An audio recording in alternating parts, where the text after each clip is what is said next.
Well, joining us now, another former Army Chief, General Bikram Singh. Good evening, General Singh.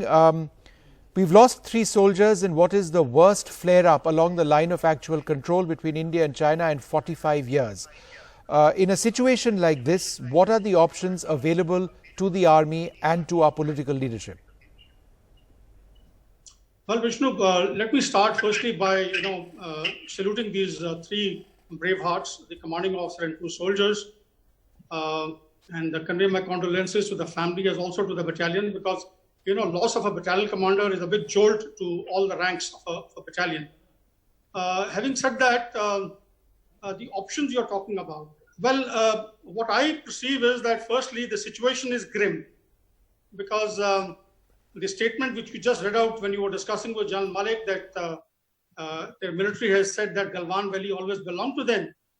And given the fact that last night when this little bit of scuffle took place, resulting in fatalities on both sides, the statement made was that our people had gone into their area. In other words, it's reinforcing what is now emanating from their military headquarters with regard to this particular standoff. In other words, it is going to be a long haul. It only indicates that the Chinese have dug their heels. They are not going to get back very soon if they have declared this. And I suppose the situation which has already been in the diplomatic arena for quite some time, because the very fact when the corps commander went and met at that level on the 6th of June, the entire situation was already in the political military domain. It was being dealt with also at the diplomatic level at that point of time. The Raksha Mantri had made a statement with regard to how we intend dealing with it, both indicating towards our rapprochement and indicating towards healthier relationship and resolving this entire imbroglio amicably. It's the statement he had given. I am basing the option that you're giving out based on the political statement, the last statement of the defense minister, which says that we have to resolve it amicably. Also, what has happened on ground now. First point. On the ground, while technically we have also, caused casualties, fatalities on the PLA. They have lost 5 people as per the reports that came in, which I'm told are being refuted now. But it was their media that had reported. In other words, our people have performed well. They have shown their grit, their willpower, their valor, their courage, and they have hit back. It's very unfortunate that in that incident we lost a commanding officer and of course 2 Jawans.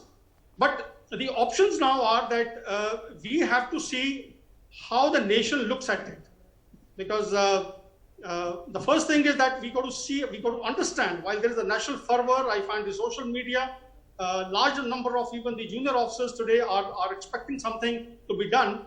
I think at the higher level, we got to exercise balance, prudence, and do whatever we have to do in the context, in the backdrop of our national interests.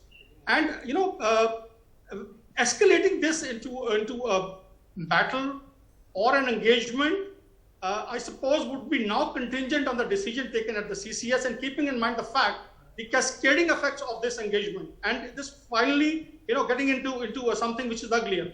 So to my way of thinking, I feel it is going to be a stalemate on the ground. The negotiations are going to continue at the diplomatic and political level to resolve this, but it's going to be a long haul. I personally feel China is not going to get away from their stated position, which has just been substantiated, by their. But General, let me ask you this. Several weeks back, we saw that violent episode on the banks of the Pangong Lake, where pictures also emerged of our soldiers being bound, being taken away, being detained. And now there has been this equally violent situation of physical fights taking place. How do both sides inflict casualties on each other without firing a single shot? Because soldiers wear helmets, soldiers wear body armor. So doesn't it appear to be somewhat disingenuous to suggest that no shots were fired and that they just had fisticuffs and threw stones at each other, and we lost a CO and 2 men and inflicted casualties on their side? Vishnu, I would not like to speculate on this. I think it may be prudent to go by what has come out from the Army headquarters, from the Additional Director General of Public Information. I think it may be prudent because, you see, the information operations which accompany every military initiative have got to be, actually engineered and regulated at the highest level.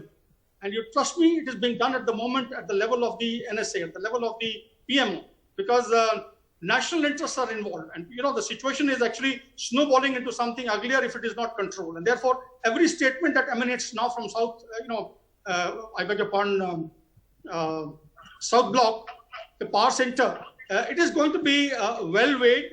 It is going to be analyzed. The second and third order implications of that are going to be viewed. So I do not feel that there is going to be any jingoistic kind of a stance by the higher echelons of our leadership. It is going to be, as stated earlier, towards coming to amicable solution to this. But let me also tell you, on ground, our soldiers are absolutely primed, charged. They would continue to look into the eyes of the adversary and not, give an inch to the adversary. Yeah, I don't think, General, that's ever in doubt. And, it's absolutely understood that our defenses over there are solid right now. The question is what happens next. And would you say, General, and this is a perception by many, that over the last several weeks, it's been what has been coming by way of messaging is that it's all okay, we are deconflicting, we are de-escalating, there has been no detention of Indian soldiers, it's all going to become okay, and then you have a situation like this where we lose 3 of our men killed in action and inflict casualties. So would you agree, sir, that over the last few days we've understated the problem on the ground? Look, Vishnu, I think you cannot blame the military senior leadership and the political leadership for not having come out with the correct facts on ground. I'll tell you why. We saw the statements which came out from the envoy, the Chinese envoy in Delhi, and we also saw their, Ministry of External Affairs, coming out with the statement. So, mind you, now in hindsight, when you look at it, it is definitely a question of strategic deception. They have deceived us into, I would say, they lulled us into a kind of a situation where we thought that things are going to be hunky-dory and going to be resolved. But on the ground, I think the instructions are different. And there's no denying the fact that there is a metamorphosis in the stance today of China, in the radical change which is visible. And I think this is on account of the fact that I think Xi Jinping's hands are full. He has to find some kind of a means to eclipse his inadequacies and his shortcomings in governance. Given the fact that economy is going down, economy is shrinking, joblessness, a trade war with the United States, economy, the manufacturing pulling out, Hong Kong, Taiwan, you've seen them. The large number of issues which today he's confronted with. So I suppose this also actually addresses the aspirations of its strategic partner, that is Pakistan, which is the all-weather strategic partner. Perhaps it's an expression of solidarity. But point to be seen is that Galwan Road is a strategic road and of great consequence to us, and therefore I suppose we are at the moment confronted with a situation which would require, I would say, the highest level dexterity. It would require stratagem at the highest level of our leadership to deal with this particular imbroglio. Sure. General, I'm just interrupting you because just in the last few moments, we've been cleared to release the names of the officer and the men and their photos, which have also been sent out by the army officially. So Colonel B. Santosh Babu, Havaldar Palani and Sepoy Ojha were the 3 bravehearts who were killed in action. This has just come in the last little while. And I think the point that you were mentioning, sir, that if a commanding officer goes down, then, for the unit, it results in a situation which could very easily get out of control, out of hand. And quite clearly, our soldiers really fought over here because the casualties on their side are quite severe. Yeah, of course. Go ahead, General. Yeah, I think, Vishnu, you asked a question regarding the performance of our soldiers. The bravery of our men, yes. With you. Can I request you to repeat your question, please? I lost contact with you and I couldn't hear you. Sir, I'm just saying that the army has just released the photographs of the 3 men, the colonel, the havaldar and the sepoy. And they fought well. Our men over there fought well. It's not often that you'll have a commanding officer go down in a situation like that. We inflicted serious casualties on their side. Yes, Vishnu, I mean, it's also illustrative of the fact that the commanding officer has led from the front.